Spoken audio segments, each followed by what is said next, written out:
Amy Grace Lloyd, and of course you all know that this is Margaret Atwood. And I have a little preamble for Penn that... Oh, is it not loud? Can you not hear me? No. It's not on? No. Victor! Audio people. Hello? Hello. Mine is on. Well, what about yours? Victor? Okay, talk into my shirt. I've always wanted to. Here he goes. It should be working. It wasn't plugged in. Okay, you're back in business. Thank you. Oh, hey! Well, hello. Hello, gorgeous. So again, my name is Amy Grace Lloyd, and of course, you guys all know that this is the one and only Margaret Atwood, and I just have to do a little preamble for Penn. So on behalf of the 3,400 writers, translators, and editors of Penn, it is our great pleasure to welcome you to the 8th annual Penn World Voices Festival of International Literature. We want to thank the festival sponsors, the supporters, without whose generosity none of this would be possible, as well as the Standard New York and the High Line, which are serving as the festivities hubs this year. I'd also like to thank the more than 100 volunteers, some of whom are here, who have given their time to help us. It is the 90th anniversary of Penn this year, which is a wonderful moment. It is Penn American Center's belief that writing of all kinds, plays, essays, novels, as well as poems and graphic art, provide a survival kit for living. The 2012 World Voices Festival explores this idea. Events throughout the week will strive to ask the question, what else to do literature? Beyond just read it in an effort to understand how we can use the written word to become better people and even a better society, with any luck.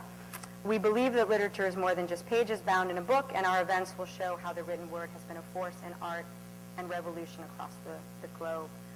Books will be available outside. Margaret will be available to sign. And guys, I have to ask, anything that makes noise, if you can turn it off. Beeps or dings or rings. And we would be grateful. So that's enough of that. I'll put that down. So I have to now introduce Margaret in a little more detail. As most of you know, Margaret is author of the internationally best-selling novel, The Handmaid's Tale, as well as 40 books of poetry, fiction, and nonfiction, including Cat's Eye, Alias Grace, The Blind Assassin, Moral Disorder, The Door, Writing with Intent, Oryx and Crake, and The Year of the Flood. Her investigation of debt in all its forms, expected and unexpected, Payback Debt, and The Shadow Side of Wealth, was made into a documentary film that premiered at the Sundance Film Festival this year and is currently playing at the Film Forum. If you can see it while it's there, it's wonderful. Atwood was awarded the Booker Prize in 2000 for The Blind Assassin. She's also won the Governor's General Literary Award, the Giller Prize, the Premio Mondello, and more than I can list tonight. And she's been described as one of the most brilliant and unpredictable novelists alive by the Literary Review.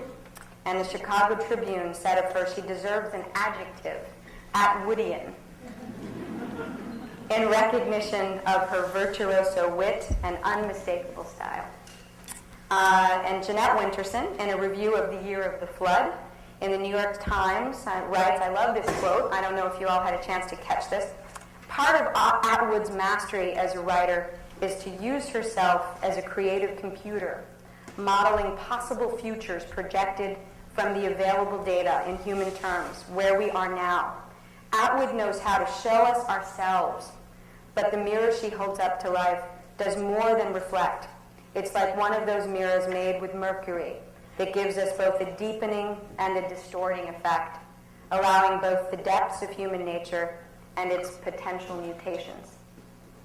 And since we're here tonight to talk about mutations of a sort, evolution, revolution potentially, I want to start at a basic place, if that's okay with you, and I want to ask you a question you've answered a lot, but why write? Why tell stories?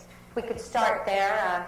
And both in terms of the impulse as human beings, but also why do it as a calling, as a profession? Yes, this is a question that concerns you too, Amy. It does. Because Amy is an editor of long standing. You may think she looks 12. It's a handicap, really. Yeah. But indeed, you have worked for a number of different magazines, and you have been my editor Yes. on several occasions. I have which is indeed. I'm proud. Why we're getting together on this occasion, Yes, because we are. we've been through various things together. We have been. Things concerning commas, Yes, things concerning commas. Quite perilous. things concerning adjectives, Yes, and yes, things of a larger note, yes, yes, such as would he do that? yes, Those kinds of things. yes, indeed, we have. So you two are concerned with the telling of stories. Because I am. People Yeah. did not tell and write stories.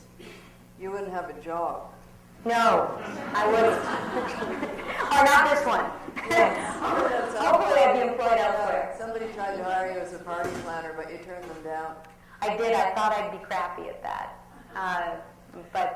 But who knows? Well, I think they said you can do the party planning, but maybe we can sneak a bit of editing in there too. Right. She's telling all my secrets. Don't tell Margaret Atwood a So secret. don't tell me. What it was. So my next question to you is going to be, can I use that in a story? Sure, go ahead. Okay. We're all perishable. It is a story that Right. you told to me, and I just told it to them. Right.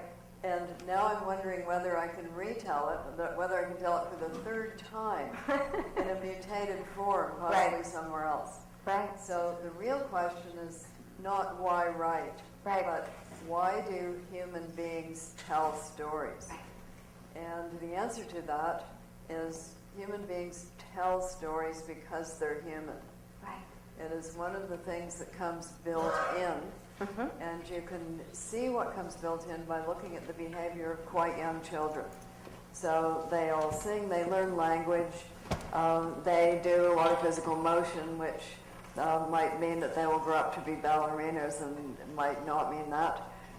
They make images when you give them the materials. Right, right. So they do all of those things pretty naturally. Nobody has to teach them. They Right. just pick them up. Right. And children under 2 understand stories. They understand a string of words in which something happens to someone. Right. So an event takes place over time, and the end is different from the beginning. And that's what we mean by story, unless we're Andy Warhol doing an experimental film.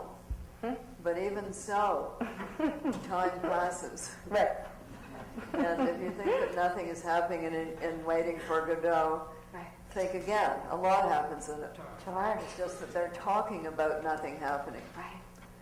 But indeed, a great deal The happens. waiting is very Those eventful. are what stories are.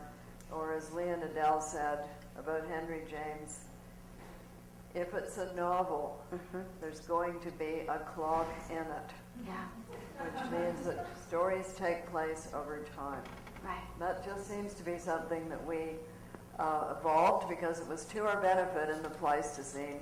And when you think about how beneficial it would be to be able to tell a group of people who hadn't experienced something, a bad thing or a good thing, Right. about that thing, so that they didn't have to start from scratch themselves. Right. You can see that language and stories were amongst our earliest tools. Right. They are amongst our earliest technologies, and all of these things that have come later are built on that, Right. including long oral poems, including methods of writing things down so that somebody at a distance or in another time can bring your voice to life, whether that's a cuneiform tablet, a scroll, or a paper book, or something on the dreaded internet. They're all ways of putting the stories out there. Right. One person to another person or to other people. Right. We do that because we're human. Yeah. So So that's kind of a long answer to your question. So Right. the next part, why write? Well, writing is a specialized form of that. Right. And it has some differences. There are differences between writing and oral storytelling. And now people are starting to talk about the differences between something that's written on a printed paper page Right. and something that's read on an electronic device. Sure. Do those affect the brain differently? Has the internet affected how and what people write and how and what people read? Right. And do you think they have?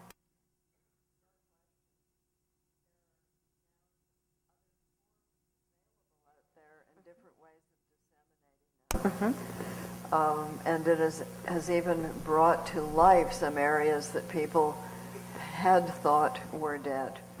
And when you make a new platform available for people to put things out on, they will populate that space very quickly.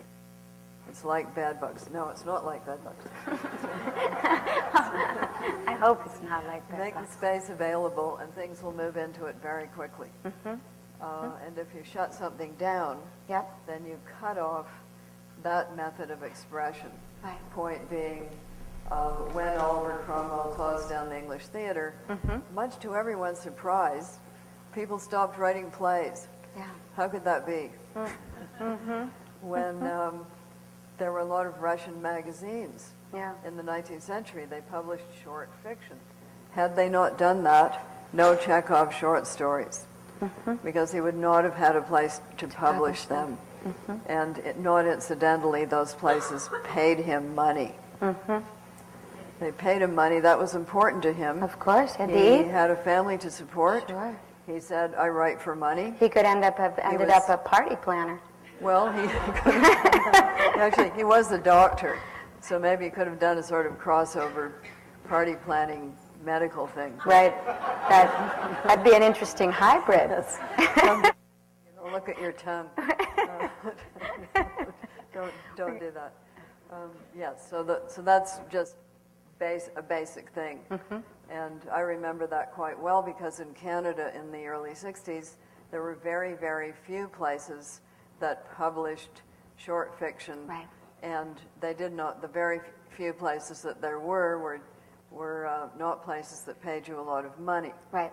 But Right. there was a radio program, Right. which was our primary form of publication as young writers.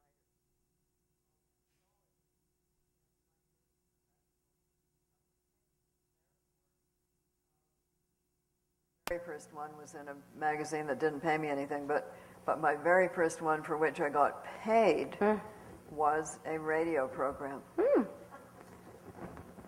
Well, may you say, I didn't much like the way my piece was read. That's what I was because- about to ask you. Who read it? Well, it was the overacting school, which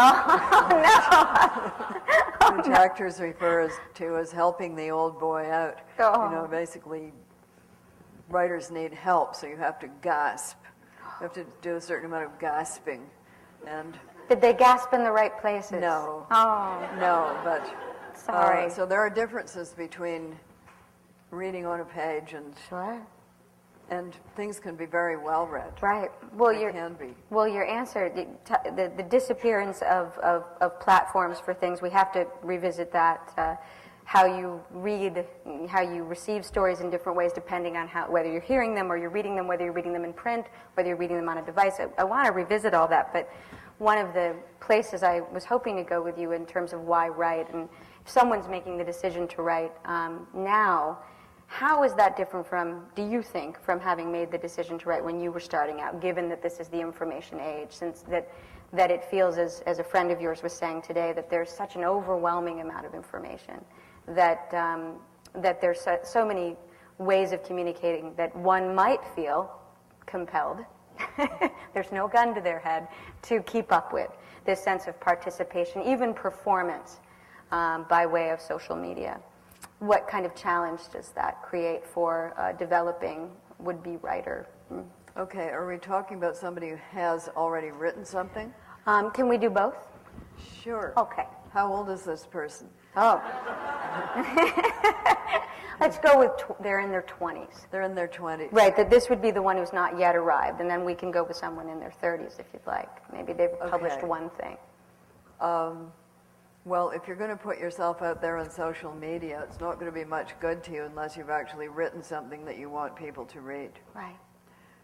You could, I suppose, do a blog called "I'm really, really trying to finish my thing," and then people could go onto it and give you encouragement. Right. And there are platforms for that. Right. There's one called "Story is a State of Mind," which is really Right. pretty good, all-in program for writing and completing a short story. It takes you every step of the way. You pay money.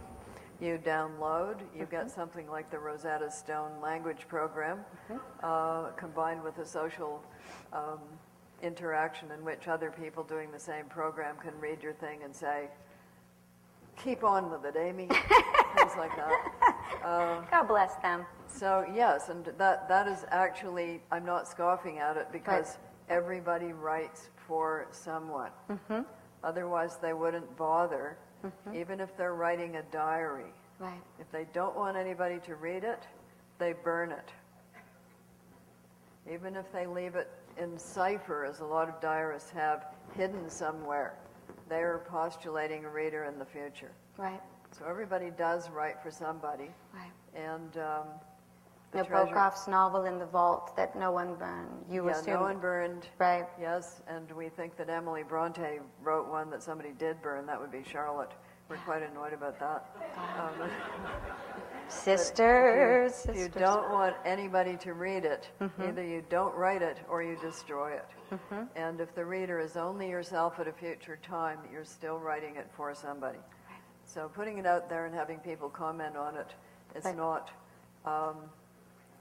out of the picture. Right. It's You not had a simple remedy negligible.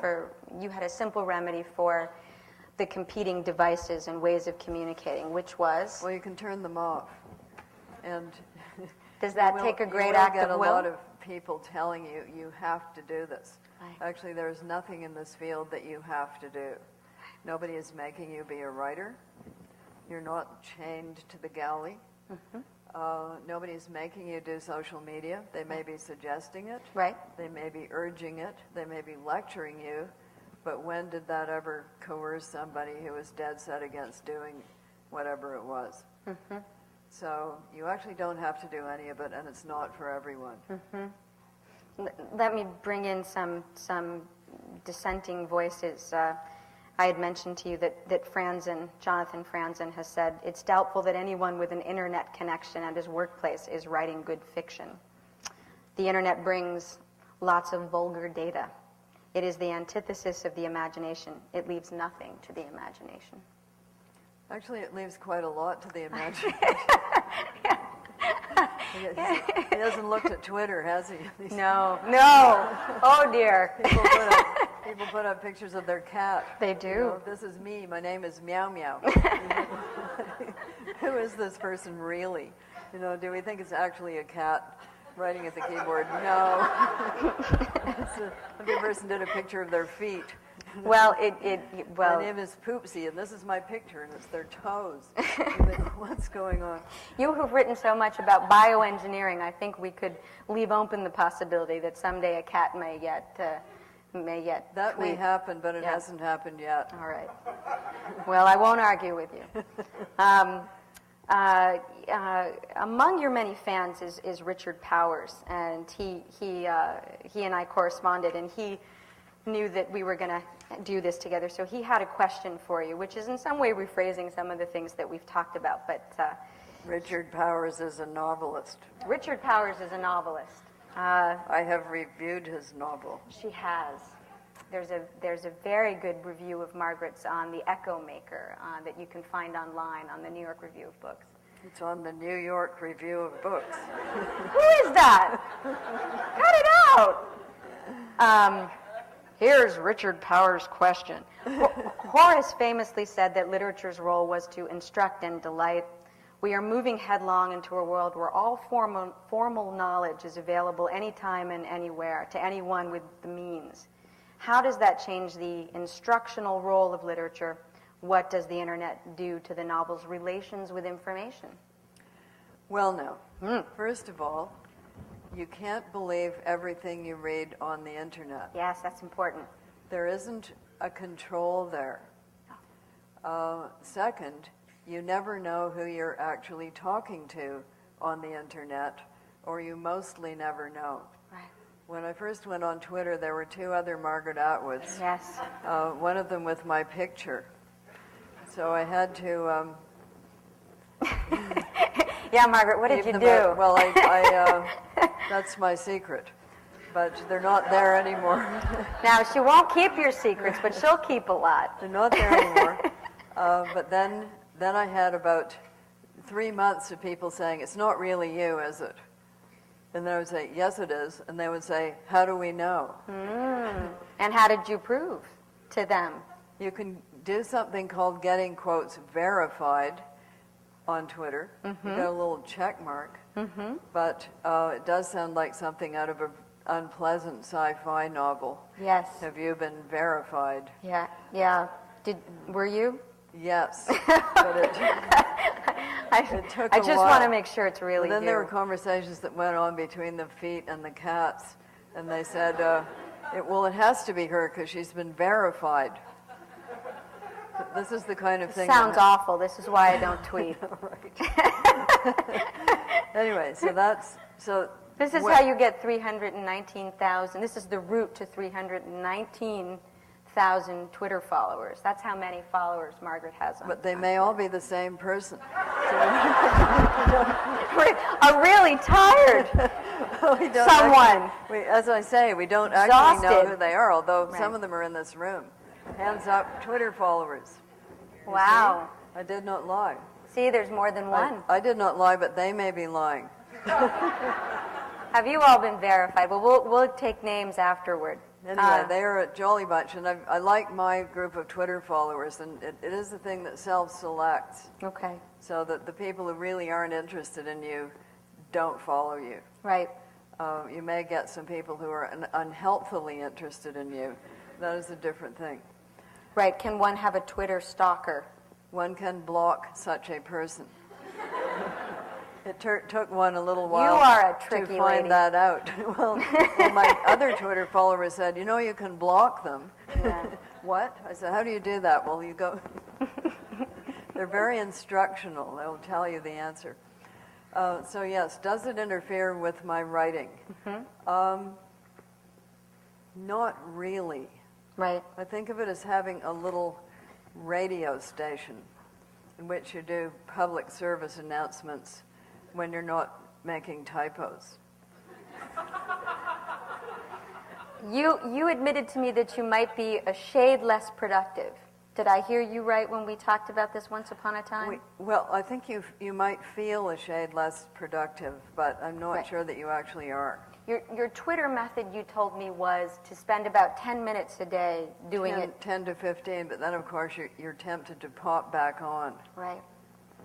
But there is Right. a program you can get called, it's called Freedom. Freedom. You can download this thing called Freedom, which allows you to Does turn... Jonathan Franzen know? He doesn't need it. No. He doesn't have a connection in his writing room. Right, because God, But- what would that do to him? But if you're stuck in a hotel room with your computer, Right. you're so tempted. You can turn on Freedom. Seems like a hotel room is a temptation, and well, It we is won't a explore that. temptation, but Yeah. you can also read novels in them, and I do that too. And you can also write in them, and I also do that. Right. So if I were to bring up Nicholas Carr's book, The Shallows, what the internet is doing to our brains, and the worry that he has about it, we become jet skiers rather than deep sea divers in terms of our connection with. Well, I think if that's all you do, but Right. there is this supposition that if people are looking at one form or engaged Right. in one form, they're not doing anything else. Right. Then you get these dire prophecies. When the telegraph came in, one man was very worried that it would ruin the novel. Right. It was actually a different form, and it didn't have much to do with the novel, except that people now put telegraphs into their novels as part of the plot. Right? Received a telegram. Watson sent me a telegram. Yes, it's in Sherlock Holmes. So technologies change what sorts of drivers you can have for plots Right. in works of fiction. Right. You can't do Dial M for murder with a ringing telephone at a desk now. Right. Because that wouldn't be what would happen. You have to deal with the cell phone. Right. So you can take out its SIM card, we all now know from reading Girl with the Dragon Tattoo, and mash it with a rock. So you have to somehow account for the fact that if you've got any electronics on you, you're traceable. Yeah. So if you're a fugitive from the law, you have to not do that. We also know that you should not stick the credit card into the cash machine because they will know where you are. That's right. Yes. That they can find you. So all of those become plot elements, Right. just as microchips became plot elements for Our Man in Havana Right. and for Smiley's People. These ways of transmitting knowledge and information get into plots. Right. And do they change the form of the novel Right. or fiction? I think what they change I think what changes that is the platforms for delivery. So when magazine fiction dried up Yeah. in the 60s and 70s and 80s, people stopped writing that kind of magazine fiction. They continued writing literary short stories because there were still places they could publish those. Right. The New Yorker and literary magazines. Right. Now we have online platforms for delivering shorter fiction, Byliner among them. For instance. Not the only one. No. There are others. Right. Open Road Integrated Media Sure. is one. Yeah. The Atavist is one. Yeah. There are others. For I do wish you wouldn't mention them. I know you do, but I'm being fair. Being fair. I know. I'm kidding. It's good Yes, that you do. and if you haven't caught up with the Wattpad, younger writers are using that a lot. It's a social media thing for interchanging stories, and they have many categories, including vampires and horror and things like that, which they seem to be very fond of. Yes. Yes. Paranormal romance, Yes. Yes. that kind of thing. Yes. Bodily fluids. I have to keep asking questions because I keep running into things that I don't know what they are. For instance, I had to say, what is paranormal romance? Well, it's romance stories with vampires and werewolves in it. Yes, there's been an attempt at zombie romance, less successful. Yes. Though Though I dare say that there are people in the audience would say that they've experienced some zombie romance. there are certainly people that I've met who say they've experienced, I think there's a very funny one out there called How to Date a Vampire, which is kind of takeoff on this whole thing. There are Right. rules for dating such. How did I get onto this? Well, I think the vampires and zombies are in the air. It's a catching They're thing. definitely in the air, but the Right. zombies, I think, more for the plants and zombies kind of they will eat your brain interactive games. Yes, that's true. That's true. Well, so you wouldn't buy then what David Shields in a forthcoming book of his, How Literature Saved My Life. Books, if they want to survive, need to figure out how to coexist with contemporary culture and catalyze the same energy for literary purposes. That cut to the bone, cut to the chase quality. This is how to read and write now. The undergraduates I teach are much more open to new reading experiences when it's a blog. The blog form, immediacy, relative lack of scrim between the writer and reader, promised delivery of unmediated reality. Well, of course, it's nonsense, as you know. Yeah.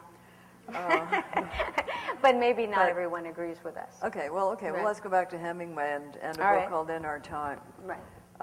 which was very influenced by his experience writing for newspapers with word lengths, you know, and deadlines. Yeah. So In Our Time is, however, a work of literary fiction, but it uses the intercutting of shorter forms and that sense of present-day immediacy. Right. But that present-day immediacy that he was writing about was in the 1920s. This is not a new idea. No. The other thing about writing in the moment is that it dates very, very quickly, right. if that's all you're doing. Right, right, right. There's quite a fun blog up there now in which the guy's doing nothing but standing in lines and writing down what people are saying to one another. And can I remember the name of it? Of course not. Well, but there's it's one quite a lot of Overheard fun. in New York it's a website that's been going for a while. That's quite wonderful. This is the same sort of idea, Right, and it right. might in fact even be the same website. So Right. it's people having a drink at a bar and people standing in line at the bank, and they do a lot of going ha ha ha. Right. I think there was one I would have never gone to college if it weren't for my horse. That seemed to have been overheard in a pancake shop Yes, restaurant. and these things are fun for a while, but do they hold the attention for very long? Right.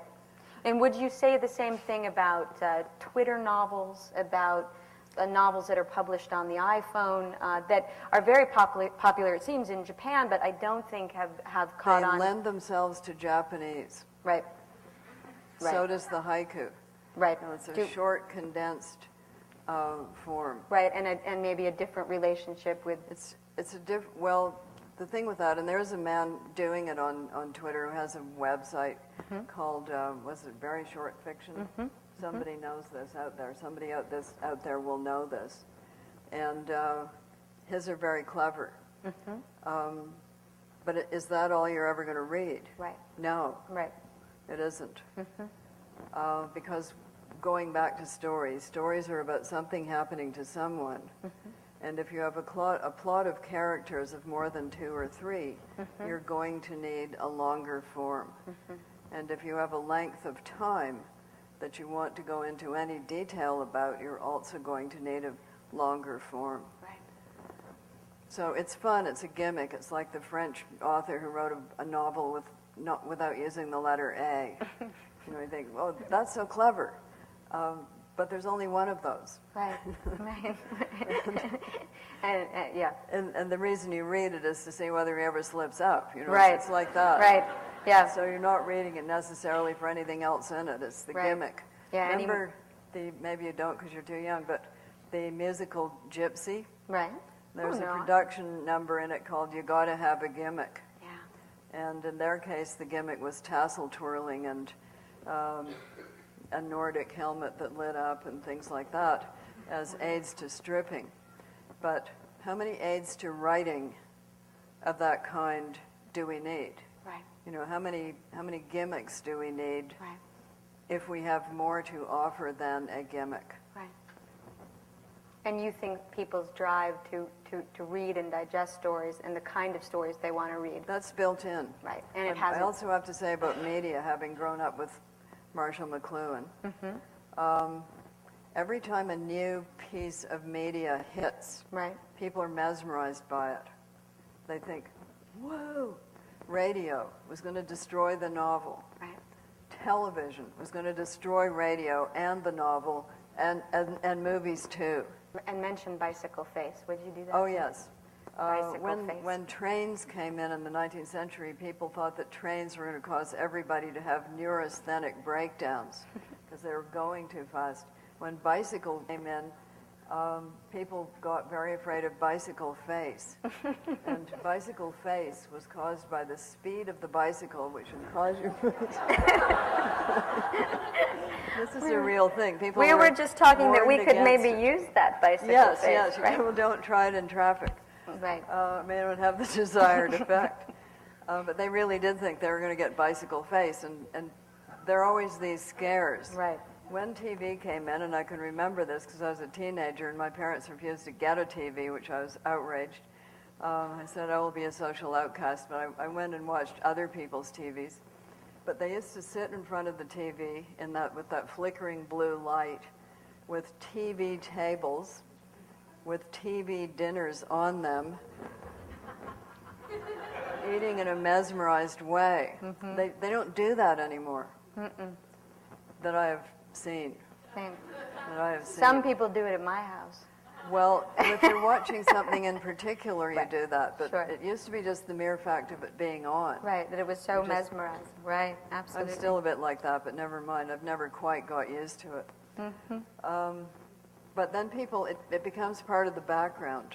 You know, you're not riveted by it in the same way you were before, and the interconnectivity and that kind of thing is going to be part of the fabric, but it's no longer going to be an absolute riveting, mesmerizing, addictive thing. Okay. That's what I think. I may be wrong. Maybe we'll all end up in little pods in which we're doing nothing but looking at the screen. Well, that hasn't happened yet. No. I not do yet. think they're going to start doing summer camps where you go and the rule is that No devices. no devices. Device free. It's like park your gun. Yeah. You can't come into the bar unless you park your gun. The But they camp have for to- the Luddites. Yeah, and I'm told by movie reviewers now that they make them park all their devices before they go in and screen the preview of the movie. Right. Oh, well, Because they're afraid they're going to record it and pirate it. that's right. Yeah. Well, speaking of the living dead and people mesmerized as if dead in front of shiny boxes and things, I love this quote of yours that I found when you did that interview with the Tools of Change conference for publishing, and you were talking about a writer is like a dead moose, which feeds at least 36 other species. Thankfully for us, you don't have to be dead to give us a good meal. Not yet. No. No, you look well to me. You're looking good. You're looking healthy. And you've said, think how many people Shakespeare has nourished. I wondered if you could talk about that some more and talk about who's nourished you. And I know it's different in different times of your life. Yeah. Maybe who's nourishing you now or who you revisit. Okay, so that particular presentation to O'Reilly's Tools of Change, which can be found on O'Reilly's Tools of Change, publishing by Atwood, was about the author, because Tools of Change is presenting people with all of these publishing tools. You know, Right. typeset yourself, turn yourself into an interactive TV web streamed thing, and these tools are fine. But if there's no author creating, there's nothing to be published. Right. So my question was really about the pie, which once consisted of the author, and then on the other side, the printer, publisher, and bookseller, who were all the same person. And then it got bigger, and these things split off. Right. More things got added. Wholesalers got added. Agents got added. Right. Then we have e-tailers, and then we have, instant delivery, Amazonian online ordering, all these different things. Right. Editors and librarians and all these things. So my question was, the pie is this big, and the customer will only pay this much. Right. You know, there is a ceiling to what people will pay for a book. And there's also a bottom ceiling or a floor, which is nothing. So somewhere between nothing and the ceiling, the writer is going to have to eat somehow. Maybe they've got another job. Right. Maybe they have a rich relative. Maybe they married for money. Maybe they won the lottery. But suppose they're a freelancer and they're living from their writing. How are they going to do that? Like you. So that's what I was talking Right. to O'Reilly's Tools of Change about, and I was saying, is the pie big enough to feed all of these segments of it? Right. And now we're seeing some of the segments coalesce, seeing them come together. So e-tailers are becoming publishers. Yeah. Publishers are thinking of other ways to put things together and put them out. New platforms are being built. The author is being expected to do what the publicist and the publisher used to do all of. They used to do all of it. Now the author is being told, get yourself these tools, Right. do this promotion yourself. Right. So how is all that going to work? How is it going to come together? Will any of these pieces of the pie disappear? Right, and I asked you earlier, how necessary do you think that is, and how much has Twitter helped you to to promote either your projects or someone I else's? usually end up promoting other people's. As I Very say, it's good like of you. being a little radio. Well, I'm old enough. I can do that. It's like being a little radio station. But how necessary is it? That depends. If you're Proust, it's not necessary. Proust had money. Edith Wharton had money. She did do a certain amount of promotion anyway, which we forget that people in the 19th century promoted. Charles Dickens was a huge promoter. Right. He was also a very self-regulating businessman. He wanted all of the business threads in his own hands. He was very financially savvy. And he went out and killed himself doing public readings. Right. About which he said, if I do not have everybody in the audience in tears at the end, it's a failure. Oh, that's a high bar. Well, I hope we make somebody cry. I don't think it's any longer the goal as it was then. Well, do you think, I mean, even if you have means, you still want to sell books, you still want to have an audience, I would assume. I don't know if that's the only. Ego is a factor, I would imagine, as well.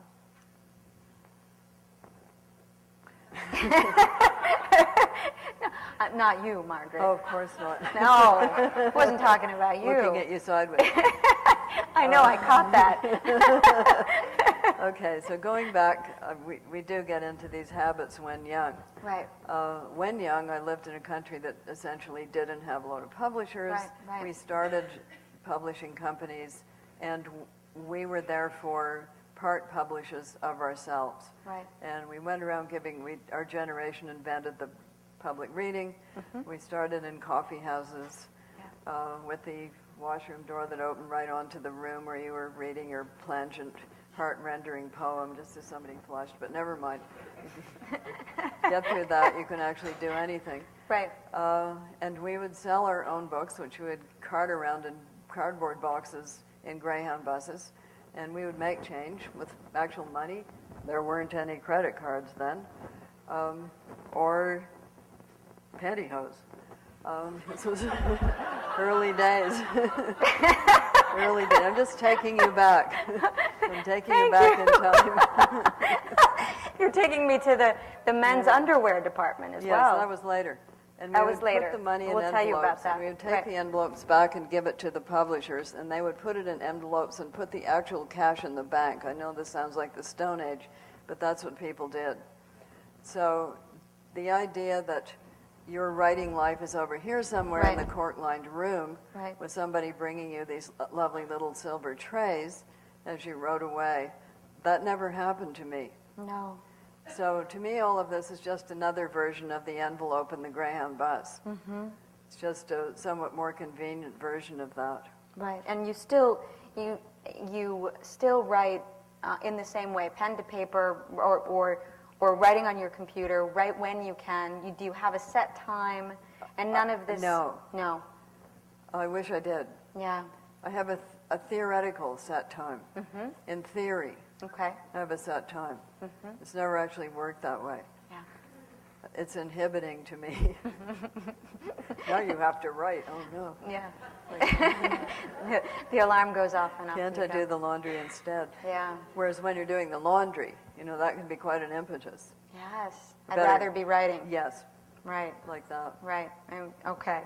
Well, you didn't answer the question about who nourishes you, the writers that you return to, the dead moose in your life. Okay, first of all, I think everybody's got a support group of alive people. Well, that's important. And some of those are your readers, and some of them are your immediate circle. And even your Twitter followers, would you count them among? They are my readers. Right.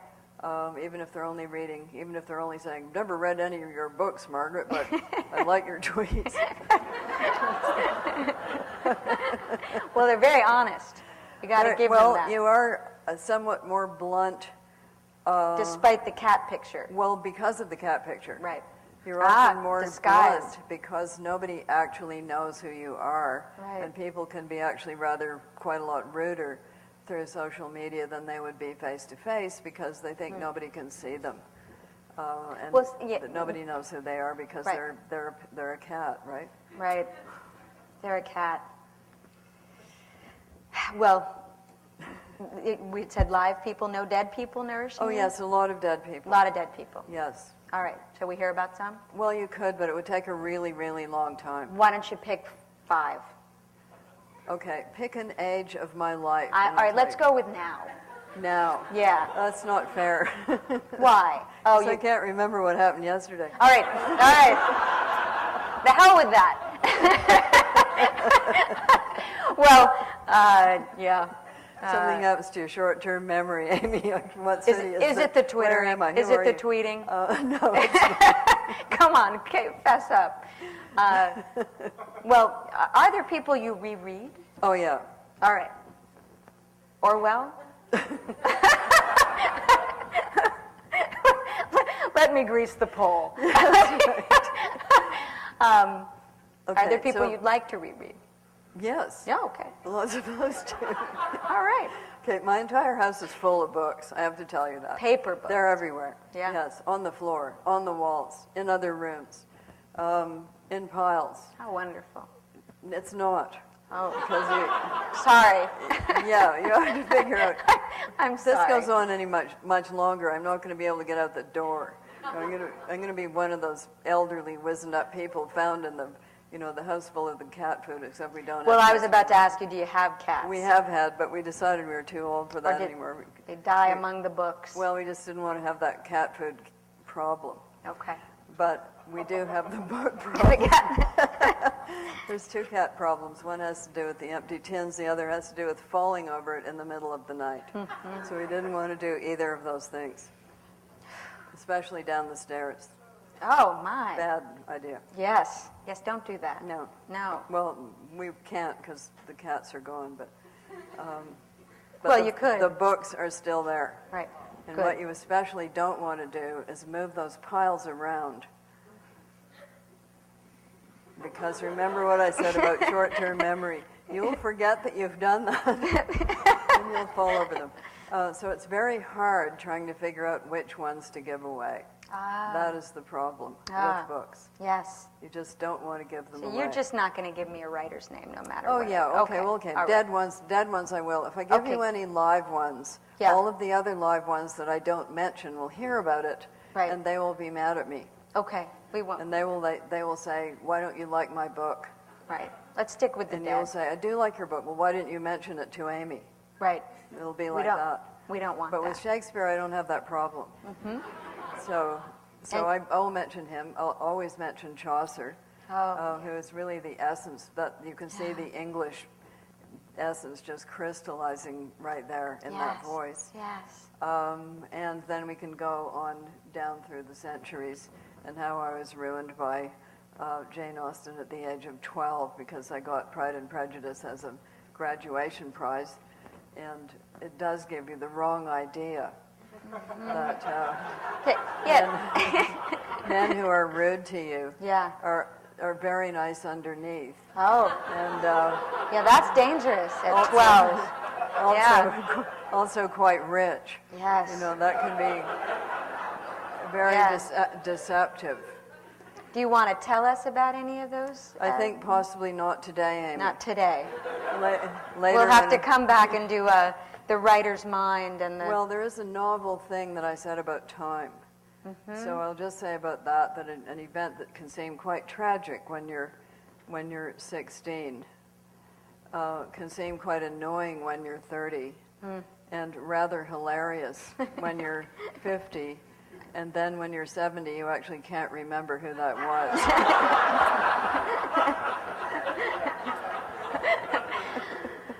Well, that's. This has that's not happened to you yet. Oh, yeah, well, it's But it has it's in actually progress. happened to me. It has. Yes. Huh. I can remember who they were, I just can't remember their names. None of these men have showed up on the Twitter following, have they? You don't know. Yeah, that's right. Back to that. They might be some feet. You just don't know. All right. Well, I also want to talk quickly about debt with you. You don't do Twitter much, do you, Amy? No. No. No, also, it's a this is- choice. You do not realize that this is like the Midsummer Night's Dream. I do follow you on Twitter. Middle scene. 10 minutes a day. Middle Yeah. scene, when everybody's wandering around in the woods, and some of them have been transformed into donkeys. Oh, what God. it's like. Well, you know, I have been dying to ask you about who you would turn into an animal ever since. Oh, many. Oh, now, Yes. now we're talking. Yeah, now we're talking. then But we- wait, before we talk about lyobams and How do we rackhunks. get into this? Shouldn't we be doing something more serious? Yes, well, I need to talk to you about. Oh no. I can tell you about the neurology, though. Once you stop doing web things, your brain goes back to the way it was before. So despite the shallows, it's not lasting. All right. You sure? Yes. All right. I'm actually not sure, but I think that's true. That's your theory. Okay. All right. Well, in Payback, Debt and the Shadow Side of Wealth, it's a wonderful book, wonderful documentary about debt in all its forms, and not simply money-based financial debts, but about debts that can and can't be repaid. How do you repay the debt if you've killed someone, and how you've affected their family? In the film, the BP oil spill, how is that debt paid? I am curious about how debt has functioned in your work, especially in the Mad Adam trilogy, even in The Handmaid's Tale. This sense of a failure to be responsible is another way of putting it, and the consequences of that. Because you're quite pro-technology. It's really the human uses of technology that seem to be where we get screwed Yeah, up. technologies are just tools. Right, They're neutral in themselves. right. It's the choices that people make about them that are negative or positive. Although some tools, of course, because people do use them in the ways they do, can be quite destructive. Right. But others can be quite positive. And now I'm going to say something positive about the internet. Good. Okay. It is a great tool for rallying certain kinds of, let us hope, productive social protest. It has been very effective that way. There is a dark side to that, which is that the net is leaky. Yeah. People Right. can find you through it. Right. They can hack you. Right. They can steal your information. Right. So there's that dark side, and there is a very booming hacking business going on all over the world right now. But the positive side is that it connects people and puts information out there in ways that once would not have been possible. As And long as you have access to the technology. if you have access to the technology, and if you are not being subject to one of the pretty stringent online censorship programs that are going on in various countries right now around the world, Right. those who are interested in that should check out something called Citizen Lab. Citizen Lab, that's what they work on. They work on how to keep the web open and democratic while preventing cybercrime and internet censorship. Okay. So that is how they would like to see. They would like to see it as an open forum, as an open and free interchange place. That's my positive speech about the internet and Citizens Lab. And because PEN is a freedom of expression organization, it's appropriate that we mention that about Oh, it. absolutely. And some of the people we support are bloggers who have been imprisoned in other countries Right. for putting out information about repressive regimes on the net. Some of those people have ended up in jail. Some of them have ended up with execution sentences on them.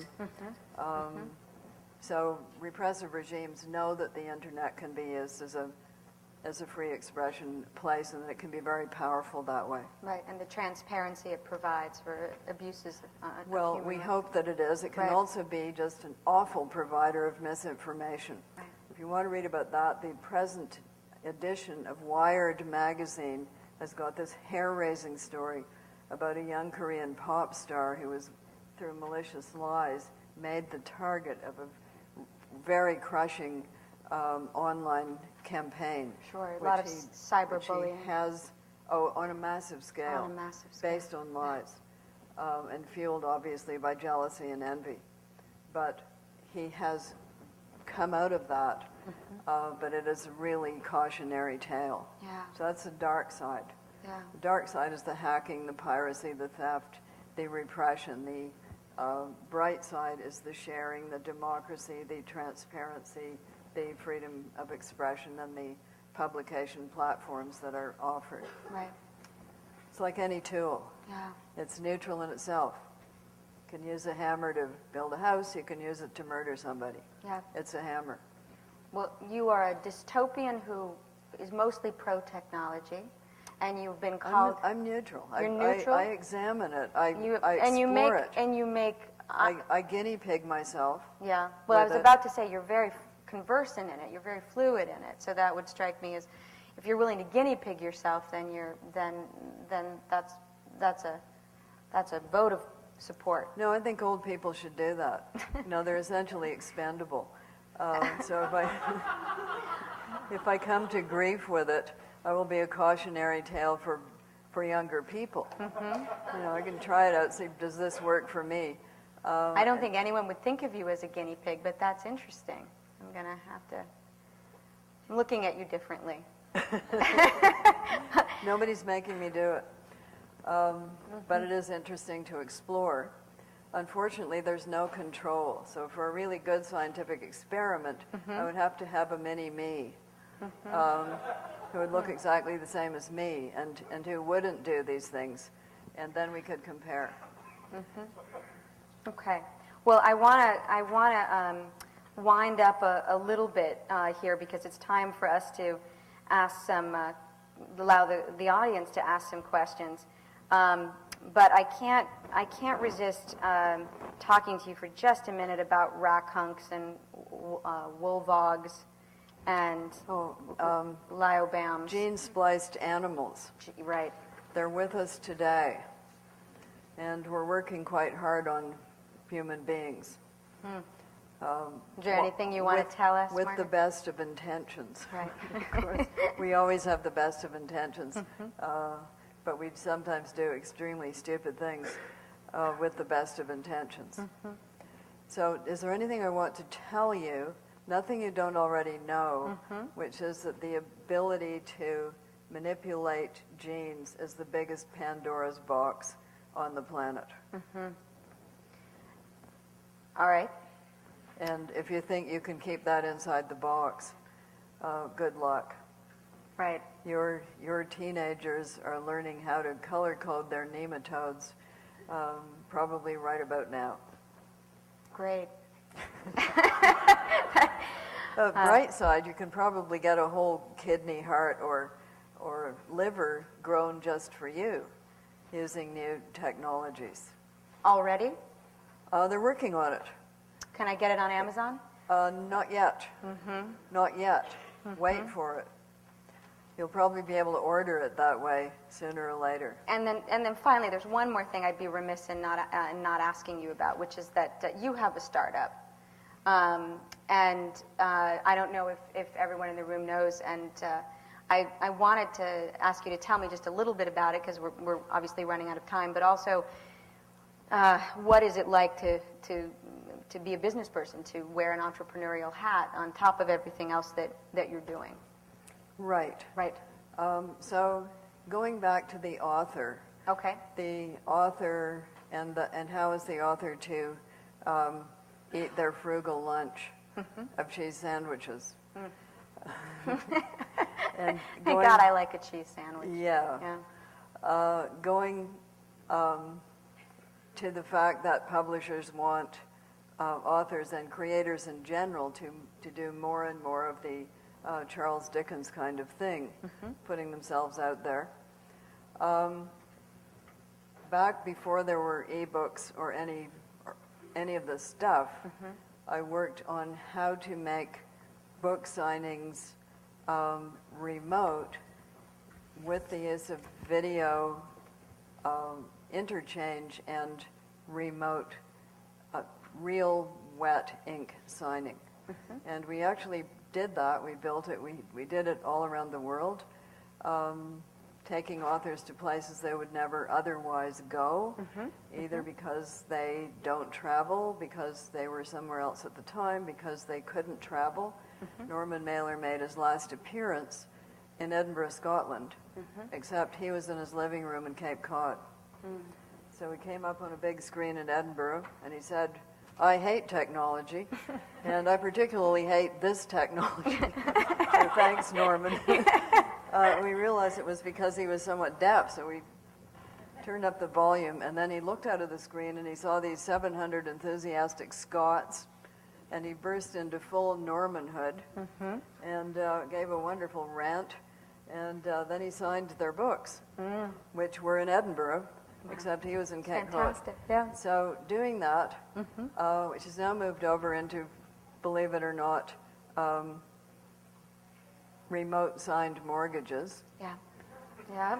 There's You're taking them by a use storm. for that. Yep. Means you don't have to sit in your car for 5 hours and drive to some mortgage expert, et cetera, et cetera, et cetera. Right, right. And we could talk about why certain forms of DigiSign are not hack-proof and why banks will only accept real writing on pieces of paper for Right. certain kinds of things. Right. So that's over there. It can still be used for the signing of creative artifacts, but meanwhile along came E. So how to do the E with an online interchange thing whereby I could interview you, you could interview me, people from the audience could come in via their computers, ask a question, and then any number of things could be signed for them, which they would then receive immediately in e-form and put it up on their, let's name them all. Okay. Well, their Tumblr, their Twitter, their Facebook, their Stumble Upon, their Pinterest. Whoa, How many more are there? There's a lot. there are. There's more. Yeah. A great many more. So Yeah, anything that's that you sign that way can be put on all those things, should you desire it. Or say you wanted to give it to your friend, to Betsy. Well, we tried to eliminate the part about the camera not working. That was probably wise. Yeah, so that's what we're building, All right, including wonderful. the buy it here and all of those things that Is you there a would do. website they can go to? Not quite yet. We did a beta at Book Expo America last year that had some of the rudimentary things about it. But right now, we're adding we're adding quite a lot of other things. Okay. All right, well, wonderful. So the great curtain reveal, unless it all collapses in a little pile of smoke. Supposing that doesn't happen, it's looking pretty good right now. Good, right. Guinea pigging. So We'll it's see. not authors, musicians, films, posters, photographs, Signed. actors, Right. audiobooks, all of those things. All right. Anything that can be, graphic artists, Okay. of course, Okay, wonderful. can all be done. All right, well, why don't we, now that you've been informed on her new projects, why don't we take some questions from the audience? How about you? You? Yes. Do you want to come up to the microphone, darling, just so everybody can hear you? Do you mind? That would be great. I definitely respect your unwillingness to talk about living writers and omit certain people. So I was originally going to ask you about your reading list, your current reading list, but I figured since you're so tech savvy, maybe you have a Netflix queue instead. If so, what's on it? Do you have a Netflix? I haven't had very good luck with Netflix. I think because I live in a house that is old and my reception is bad, it's either that or I need a new computer. I have guinea pigged myself on various reading devices, but I haven't yet gone to the tablet. So I think what I probably need for Netflix is a tablet. Am I right? I don't know. You don't know? I'm a terrible young person. Yes, but I do like watching movies, and I do like watching old movies, and I will watch an old movie practically that is put in front of me. And some new movies. I saw Avatar with the You wore the glasses and everything? Absolutely. Wow, that's I wish I were there for I remember 3D the first time it came around, they did Kiss Me Kate with Howard Keel throwing a banana peel at you. Oh, yeah. Yes, that was, and then it sort of faded away. Yeah. I also went and saw Back the in Alice in spades, Wonderland movie with the 3D glasses. And I guess they're probably going to try to make you get the 3D glasses for your TV, aren't they? I think Then they'll try to get you the 3D glasses for your tablet. And then you'll have to have the 3D glasses for your Kobo and your Kindle and your Nook. I don't know about all that. It's maybe carrying it a bit too far. And what if you wear real glasses? Then you have to put the 3D glasses on top. I think we have a question over here. Yeah, okay, so I'm talking as somebody with 3 Twitter accounts. I've been a social media director, so I'm really embedded. You've got 3 Twitter accounts? Wow. Yeah. So what are your other names? What women Meow make. Meow, are you that person? My company is one, my actual name is one, and then I have a blog about women called What Women Make. So that's Okay, my so third none one. of them are animals? No, none of them are cutesy. No, oh well. Or ferocious, right? Or ferocious. But so that's where I'm coming from. But Okay, I also so you've done this for a while. yeah, so I know You so know I'm the comfortable pitfalls. online, but You know the pitfalls. another part of my life, I took 4 years and I wrote, 333-page novel. And I'm really reluctant to put that online or put that out there as an unpublished author, but I'm still waiting to get an agent and all that stuff. And so from this, like, There are agents in the room. Yeah. but I don't think I'm really representing myself right to get stumbling over my question.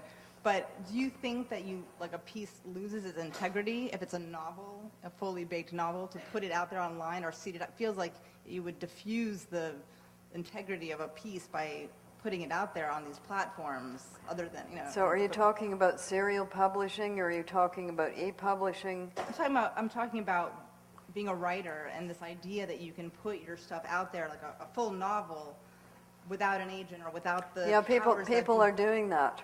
People are doing that. And she's wondering if it's wise. Is it Yeah, wise? don't you I- think a piece might lose its integrity? It's its wholeness? more likely it's going to get lost in the shuffle and end up at the bottom of the pile because nobody will know it's there. So you have some experience in pushing stuff out through social media, so you could probably use your experience to do that, but would you reach the reader that you're trying to reach? How would you go about doing that? So I can't give you any advice because I haven't read your book. So I don't know what kind of book it is. Well, I I'm don't saying know. like in digital media, I'm completely unafraid to talk about all kinds of things in little bite-sized pieces or even blog posts, but writing a novel with characters and layers. You when want the put it person out to in be able to pieces, have the whole thing in their hands so that they can have a deep dive into it and read it in depth. Exactly. Do you lose that if you publish? You can do it on print on demand, you know. You can do it on Lulu or one of those other things and have paper books. That too can happen. I would advocate working with an editor. I would also. We can talk after Yes, this. I would advocate working with an editorial function of some kind. Yeah, I just and- feel like the traditional powers that be, and that's important. I have a hard time letting go of that, of The wanting traditional to be powers legitimized that by- be, well, the traditional powers that be are always in flux anyway. Why is that? People die. Unless things replace themselves, it's like a coral reef. Unless they replace themselves, the whole thing just disappears. And I think having an editor, I think that's actually a really important point, that if you don't have an editor, you don't have that kind of relationship, then you publish something before it's ready. Even if Yeah, you're a great publishing writer. something before it's ready can be a serious mistake. Now, the next question you will ask is, how do you know it's ready? And that there isn't an answer to that. Mine's completely ready. It It's needs ready. an editor. Okay. But it's ready. but- Here she is. She has a completely ready novel. Hey! Did you? Hi. Yes, and then you, darling, after. Okay. Hi. Thank you so much for coming. It's been such a pleasure listening to you. You mentioned earlier that everybody writes for someone, even if it's their future self. And I just wondered who you write for and how that has changed over time. I write for the ideal reader. Who's the ideal reader?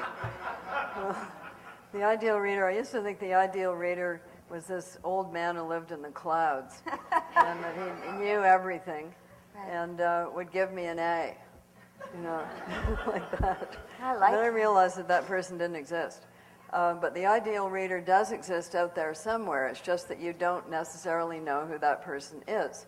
So I'd say the ideal reader is the person who's interested in what you're writing about, gets the jokes, empathizes with your characters, doesn't confuse them with you, indulges in the play of the story, which it always is a play.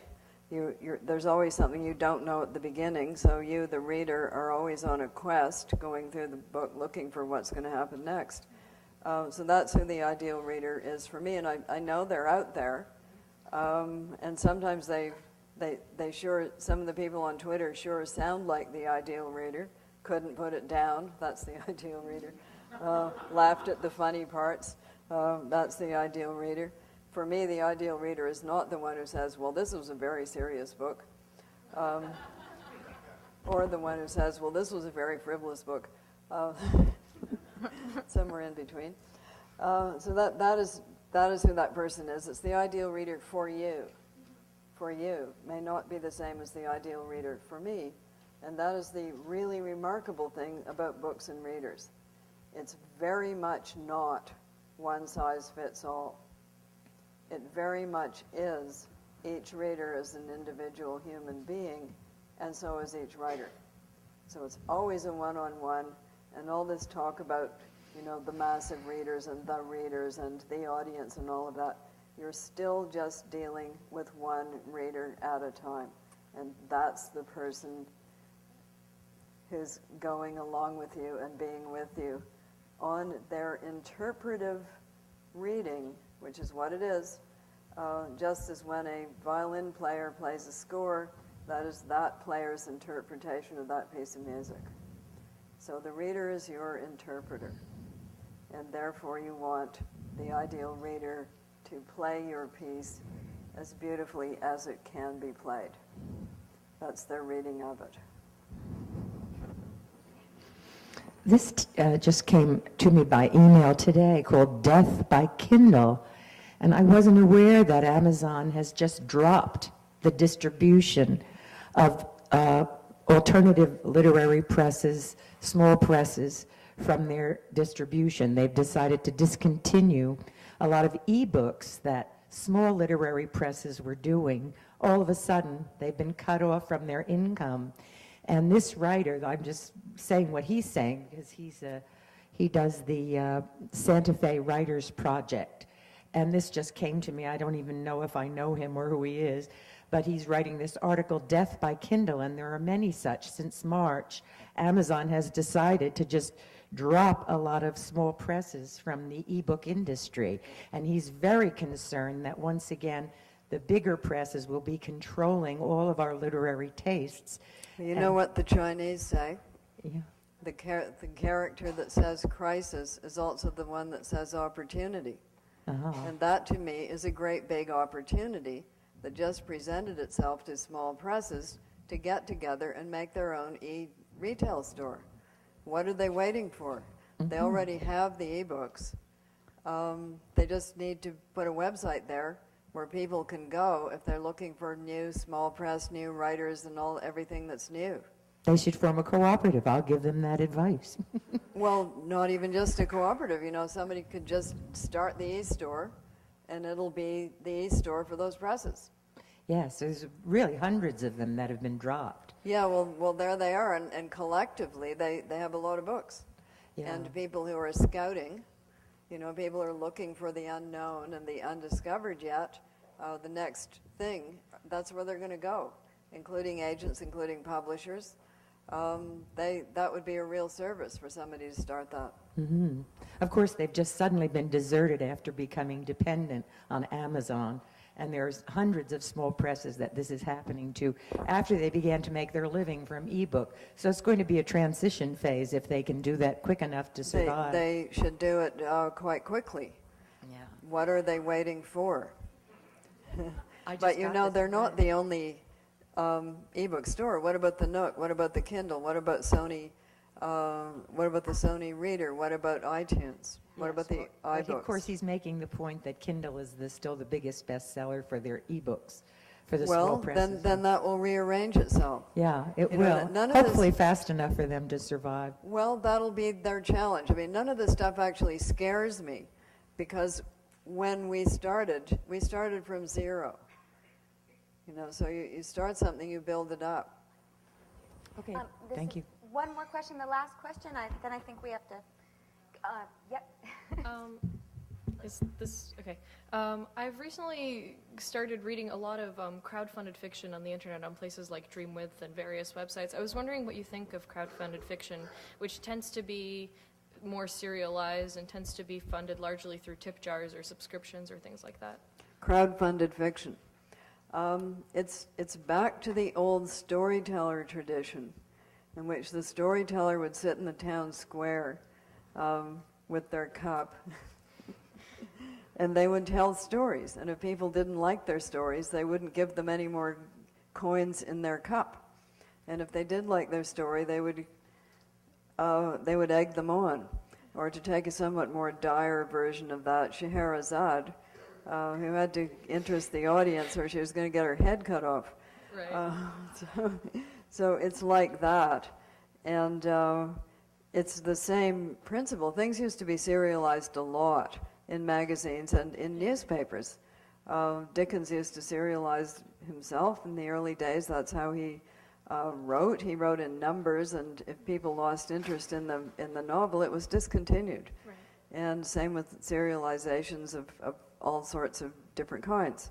So they are structured in a certain way, by which I mean that if you don't end your installment on a cliffhanger or a question, people are not going to be so motivated to read on and find out what happens next. So it does have a certain form.